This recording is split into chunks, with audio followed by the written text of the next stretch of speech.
I'm Brenda Quintana, coming to you from the Beehive. It's Tuesday again, and time for another Casing Tuesday card. What is casing? Casing stands for copy and share everything. So today's card that we will be casing or copying is on page 47 of the catalog.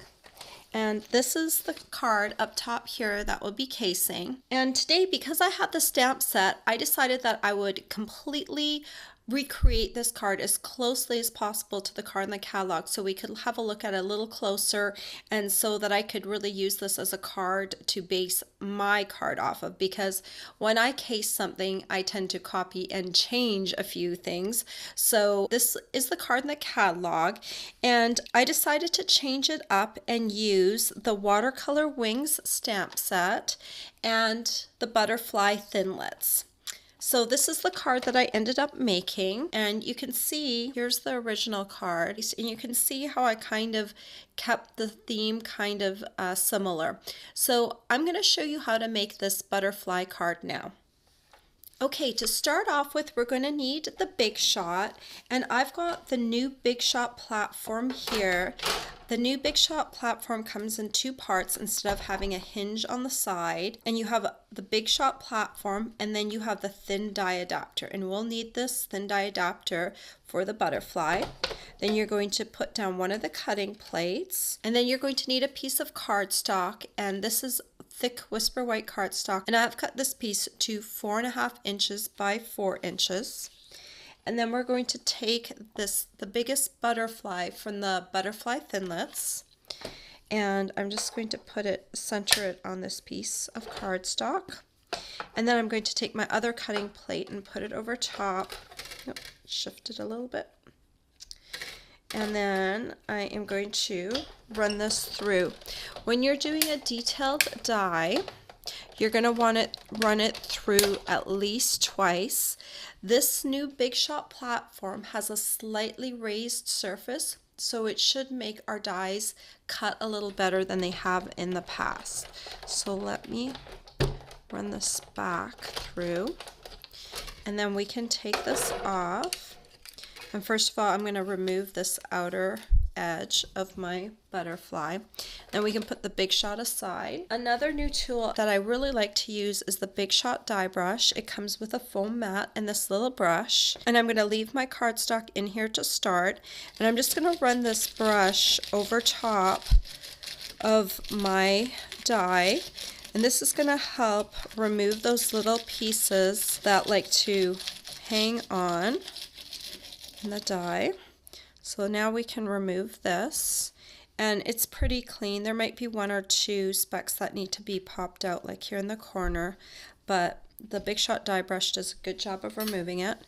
And then just lift this off, and you might find a few pieces that need to be popped out, but other than that, the new Big Shot platform with the die brush does a really good job on these detailed dies. So next, what we want to do, and what I had with this original card, we had these little flowers stamped in these spaces. So I thought I would recreate that a little bit by inking up my butterfly a little bit. So in the watercolor wing stamp set, we've got this little stamp with these 3 dots. So I thought I would just add a little bit of my sweet sugar plum ink and take these little dots, and I'm just going to add some dots kind of in the corners, like exactly where those flowers were stamped. I'm going to add some ink right there, just to give it a little bit of pizzazz. Now we're going to need to create our card base, and so I've cut a piece of cardstock to 8.5 inches by 5.5 inches, and then I scored it at the 4.25 inch mark. So now I can just fold it along the score line like this. And then on our original card, we had some little hearts here. I don't have a heart stamp in my watercolor wing stamp set, but we did have this stamp right here with all these little dots, so I thought that would kind of make a little bit of an interesting thing to put up at the top and the bottom corners of the card. So I kind of just stamped some dots like that, and then maybe like that, just so we have a little bit of ink there. And then the next thing we need is some cardstock for layering. So we've got a crumb cake piece, and the crumb cake layer I cut to 4 3/4 by 3 1/2. I'm just going to take some Tombow liquid glue and add it to the back of this layer. And we're going to center this right on our card base like that. Then I'm going to take a piece of thick Whisper White cardstock, and this piece I've cut to 4 1/2 inches by 3 1/4 inches. And I'm just going to add some glue to this layer as well. Now on our heart card, we did have some little leaves that were stamped. I didn't have anything that I really could stamp to recreate that, nor did I think it would really add to the butterfly, so I just left those ones out. So we can just add our butterfly. Just kind of have a look before you put any glue or anything on it, just to see how you want to angle it, and I think I want to angle it something like that.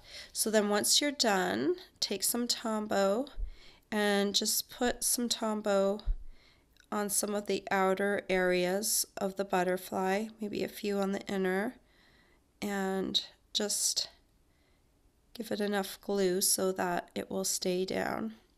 Tombow is usually pretty good about keeping projects together. Now we just need to add a greeting. So I'm going to take some of this mint macaron mini stripe ribbon, and I'm going to need about 3 1/2 inches of it. So let me just cut that. And then to create this little banner end, the easiest way I know how to do that is I just cut in from one of the ends, and I cut in maybe about half an inch. You can kind of see how I cut in. And then it's really easy to take your scissors and cut from the corner to where you cut in. So you can kind of see how I created that V on the one side, and then I'm going to come in and do it on the other side, and that's how you make your little V. Now I want this piece to be 3 inches overall, so I'm just going to line this up again and just snip it so it's the same length as the one that I had there. So it will go right there in a moment. So now we want to create the banner. So I've cut a piece of cardstock to 2 1/2 inches by 1/2 inch. And we're going to make it in the same way as we did the ribbon. I'm going to come on the end and I'm going to cut in just a little ways, maybe about 1/4 inch. And then I'm going to go from the corner to my little cut-in piece to create a little banner like that. See that? And then I'm going to take the Just For You stamp, and in the watercolor wings you could either use Just For You or You Are So Kind, because they're both kind of horizontal long greetings. And then I've got my Sweet Sugar Plum ink pad, and I'm just going to ink up my stamp. I'm going to stamp it fairly close to this banner end. Make sure it's centered like that. And then this banner, let me compare it. It needs to be, this is about 2 1/2 inches. Let's make it 2 1/4 inches. So I'm just going to snip off a little bit. Sometimes when you're making the banner end, you lose a little bit of the end, so I didn't want to make my banner too short to start off with, so it's better just to have it a little extra length, and you can always snip it off. And I noticed on this card they had kind of bent up this love you to kind of give it a little distressing, so I'm kind of bend that up a little bit as well. So now we're just going to add these two pieces to the card, and I'm going to use tear and tape for that. I'm just going to take a piece maybe 2 inches long. And I know my ribbon right here is going to come right above this spot like that. So I'm just going to kind of put a piece of tear and tape right there. And take off the liner, and then I'm just going to lay this across the butterfly like that. And then for this one, I'm going to put the tear and tape on the back. It's sometimes hard to take off the liner of tear and tape from a ribbon, so I didn't put it right on the ribbon, I put it on the cardstock. But for the banner piece, it's easier for me just to put it right directly onto the banner. And then I'm just going to remove the backing. And then I'm just going to line this up right on top of my ribbon like that. And there you go. I've created a really cute butterfly card.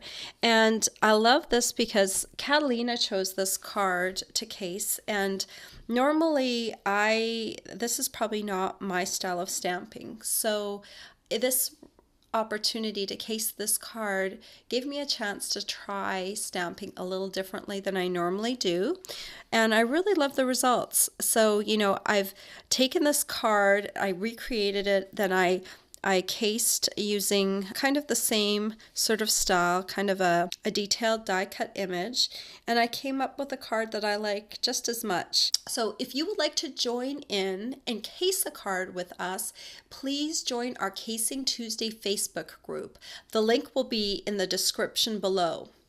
All the supplies you'll need to make this pretty butterfly card are available for purchase on my blog. I hope you've enjoyed this tutorial. Bye for now.